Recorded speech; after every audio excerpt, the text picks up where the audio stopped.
on material things, on our stuff, things close in on us.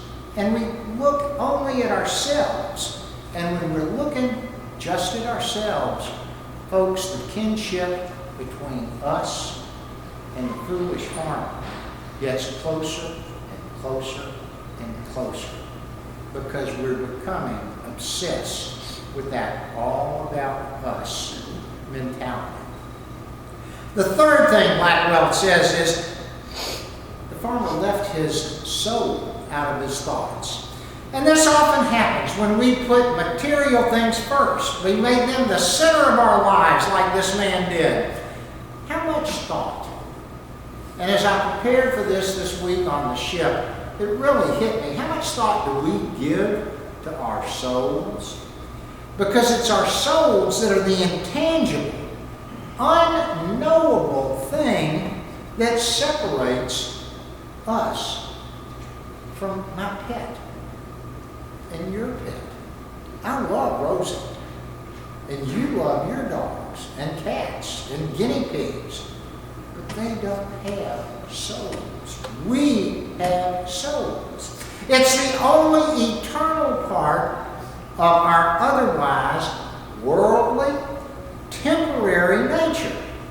And so frequently, though, our daily stuff, the things that we do every day, often seem more urgent and more important than thinking about our inner being.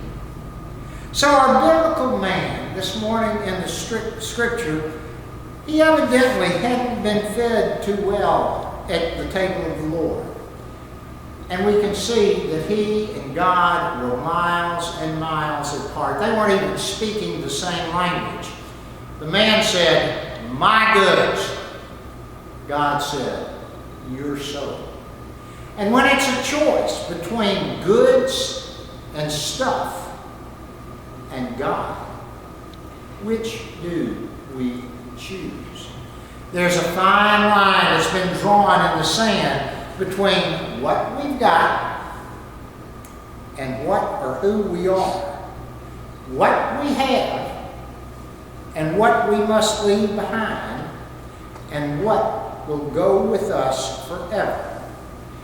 Jesus asked, "Then whose will these goods be?" Jesus asked. And always there is that question in our lives. Then whose? The stuff that we have. Who's going to get it? What good is it going to be? What will we leave? And what must we keep forever? We all know the story. I'm not telling you anything you've never heard. That old saying, you never saw a U-Haul behind what? A hearse. A hearse. You never saw a U-Haul following the hearse to the graveside. The farmer said, "My goods." God said, "Your soul." The farmer said, "Soul, thou hast much goods." And God replied, "You fool."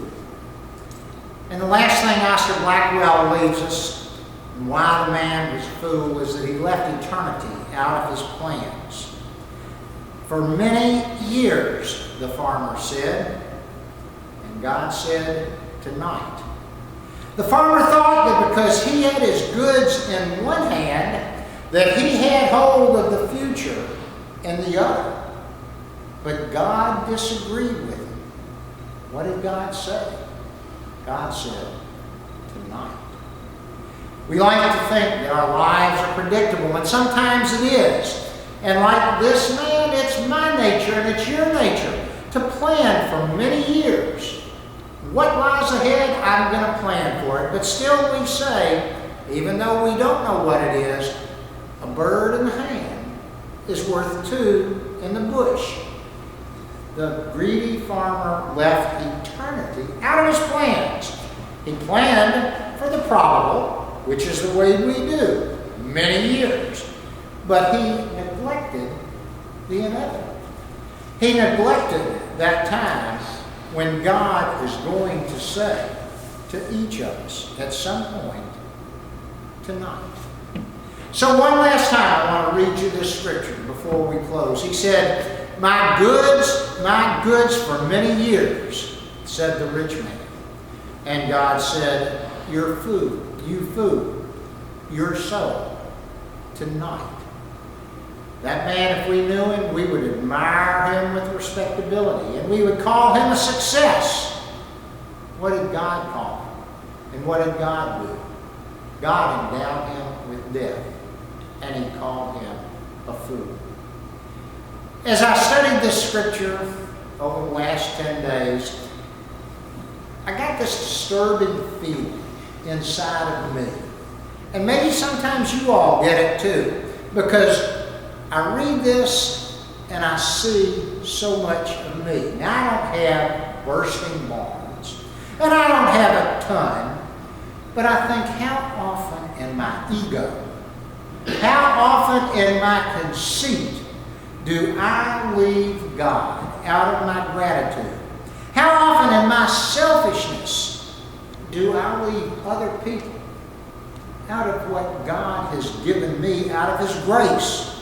There are so many times when I think about my stuff and what I have, and so little about my soul and who I am.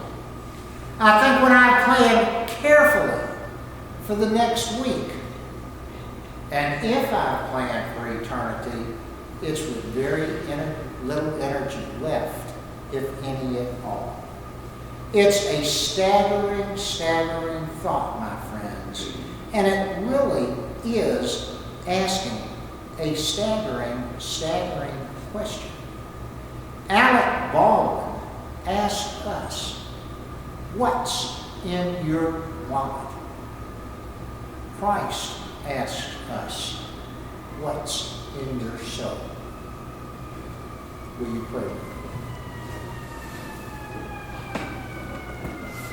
Loving, generous, full of grace God, help us to take an honest look at ourselves. Help us to try and see ourselves as you see us. And Lord, we pray that you would help us from being fools like this man. In the name of the Father, and of the Son, and of the Holy Spirit.